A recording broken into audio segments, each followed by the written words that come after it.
प्रिय भक्तों,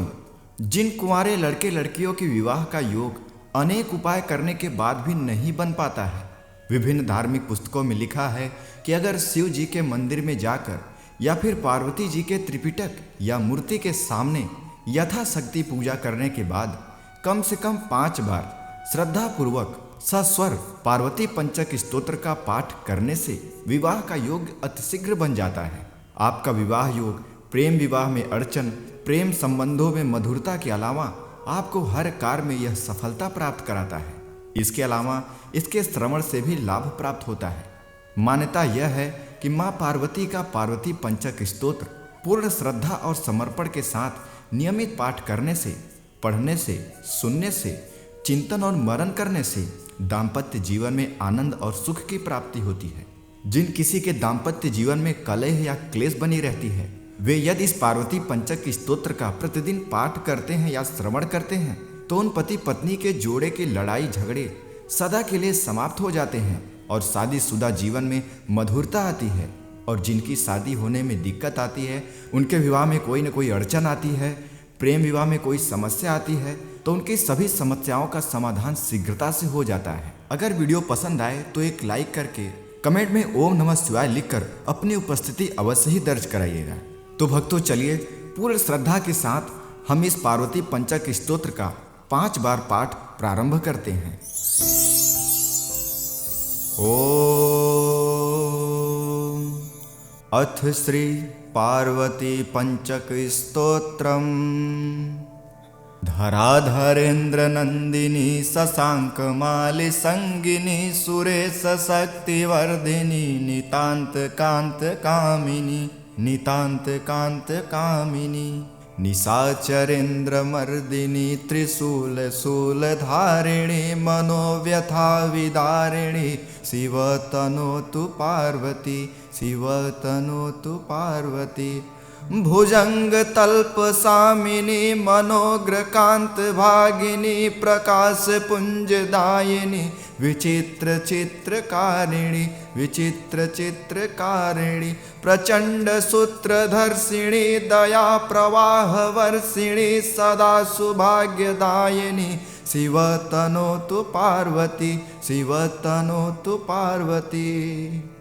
प्रकृष्टि सृष्टिकारिणी प्रचंड नृत्य नर्तिका पनाक पाणिधारिका गिरीशरिग मालिका गिरीशरिग मालिका समस्त भक्त पालिका पीयूष पूर्ण वर्षिका कुभाग्य रेख मर्जिका शिव तनोतु पार्वती शिव तनोतु पार्वती।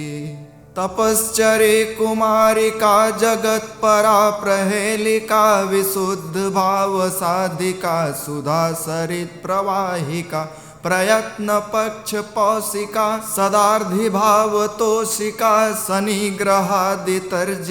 शिव तनोतु पार्वती शिव तनोतु पार्वती। शुभंकरी शिवंकरी विभाकरी निशाचरी नभश्चरी धराचरी समस्त सृष्टि संचरी समस्त सृष्टि संचरी तमोहरी मनोहरी मृगांक माली सुंदरी सदोगताप संचरी शिवं तनोतु पार्वती शिवं तनोतु पार्वती शिवं तनोतु पार्वती।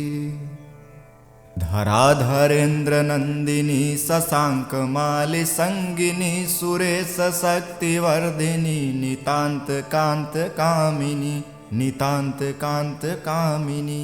निशाचरेन्द्र मर्दिनी त्रिशूल शूल धारिणी मनोव्यथा विदारिणी शिव तनोतु पार्वती शिव तनोतु पार्वती। भुजंग तल्प सामिनी मनोग्र कांत भागिनी प्रकाश पुंज दायिनी विचित्र चित्रकारिणी विचित्र चित्रकारिणी प्रचंड सूत्रधर्षिणी दया प्रवाह वर्षिणी सदा सौभाग्यदायिनी शिव तनोतु पार्वती शिव तनोतु पार्वती। प्रकृष्टि सृष्टिकारिणी प्रचंड नृत्य नर्तिका पनाक पाणिधारिका गिरीशरी गमालिका गिरीशरी गमालिका समस्त भक्त पालिका पीयूष पूर्ण वर्षिका कुभाग्य रेखमर्जिका शिव तनोतु पार्वती शिव तनोतु पार्वती तपश्चरे कुमारिका जगत परा प्रहेलिका विशुद्ध भाव साधिका सुधा सरित प्रवाहिका प्रयत्न पक्ष पौसिका सदार्धि भाव तोषिका शनिग्रहादितर्जिका शिव तनोतु पार्वती शिव तनोतु पार्वती शुभंकरी शिवंकरी विभाकरी निशाचरी नभश्चरी धराचरी समस्त सृष्टि संचरी तमोहरी मनोहरी मृगांक माली सुंदरी सदोगताप संचरी शिवं तनोतु पार्वती शिवं तनोतु पार्वती शिवं तनोतु पार्वती धराधरेन्द्र नंदिनी शशांक माली संगिनी सुरेश शक्तिवर्धिनी नितांत कांत कामिनी निशाचरेन्द्र मर्दिनी त्रिशूल शूलधारिणी मनोव्यथा विदारिणी शिव तनोतु पार्वती शिव तनोतु पार्वती भुजंग तल्प सामिनी मनोग्रकांत भागिनी प्रकाश पुंज दायिनी विचित्र चित्रकारिणी प्रचंड सूत्रधर्षिणी दया प्रवाह वर्षिणी सदा सुभाग्यदायिनी शिव तनोतु पार्वती शिव तनोतु पार्वती प्रकृष्टि सृष्टिकारिणी प्रचंड नृत्य नर्तिका पनाक पाणिधारिका गिरीशरी गमालिका समस्त भक्त पालिका पीयूष पूर्ण वर्षिका कुभाग्य रेखमर्जिका शिव तनोतु पार्वती शिव तनोतु पार्वती तपश्चरे कुमारिका जगत परा प्रहेलिका विशुद्ध भाव साधिका सुधा सरित प्रवाहिका प्रयत्न पक्ष पौसिका सदार्धि भाव तोषिका शनिग्रहादितर्जिका शिव तनोतु पार्वती शिव तनोतु पार्वती शुभंकरी शिवंकरी विभाकरी निशाचरी नभश्चरी धराचरी समस्त सृष्टि संचरी तमोहरी मनोहरी मृगांक माली सुंदरी सदोगताप संचरी शिवं तनोतु पार्वती शिवं तनोतु पार्वती शिवं तनोतु पार्वती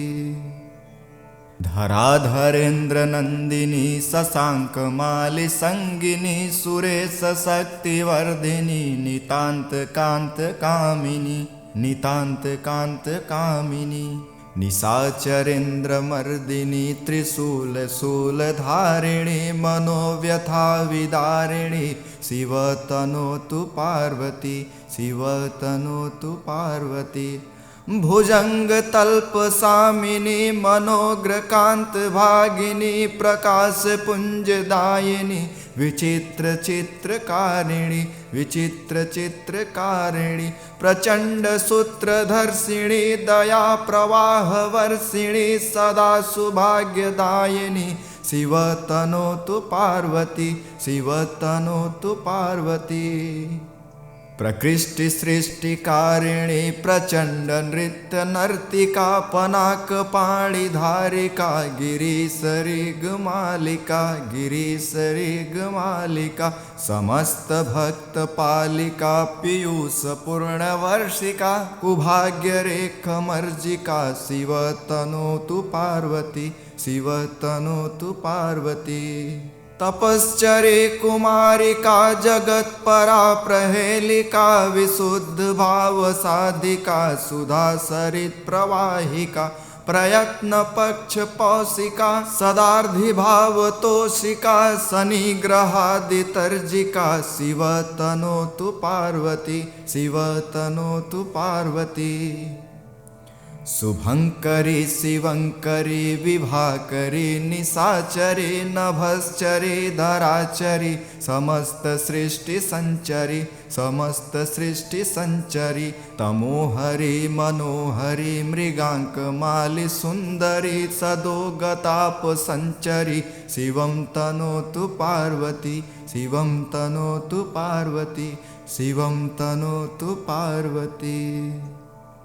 धराधरेन्द्र नंदिनी शशांकमाली संगिनी सुरेश शक्तिवर्धिनी नितांत कांत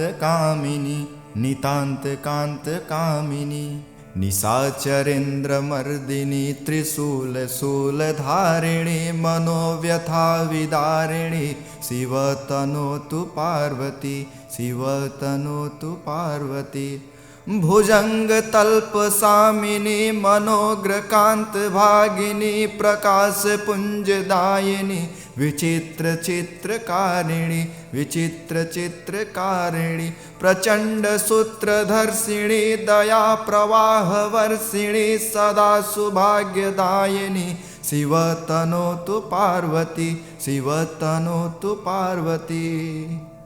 प्रकृष्टि सृष्टिकारिणी प्रचंड नृत्य नर्तिका पनाक पाणिधारिका गिरीशरी गमालिका समस्त भक्त पालिका पीयूष पूर्ण वर्षिका कुभाग्य रेखमर्जिका शिव तनोतु पार्वती शिव तनोतु पार्वती तपश्चरे कुमारिका जगत्परा प्रहेलिका विशुद्ध भाव साधिका सुधा सरित प्रवाहिका प्रयत्न पक्ष पौसिका सदार्धिभावतोषिका शनिग्रहादितर्जिका शिव तनोतु पार्वती शिव तनोतु पार्वती शुभंकरी शिवंकरी विभाकरी निशाचरी नभश्चरी धराचरी समस्त सृष्टि संचरी तमोहरी मनोहरी मृगांकमाली सुंदरी सदोगताप संचरी शिवं तनोतु पार्वती शिवं तनोतु पार्वती शिवं तनोतु पार्वती।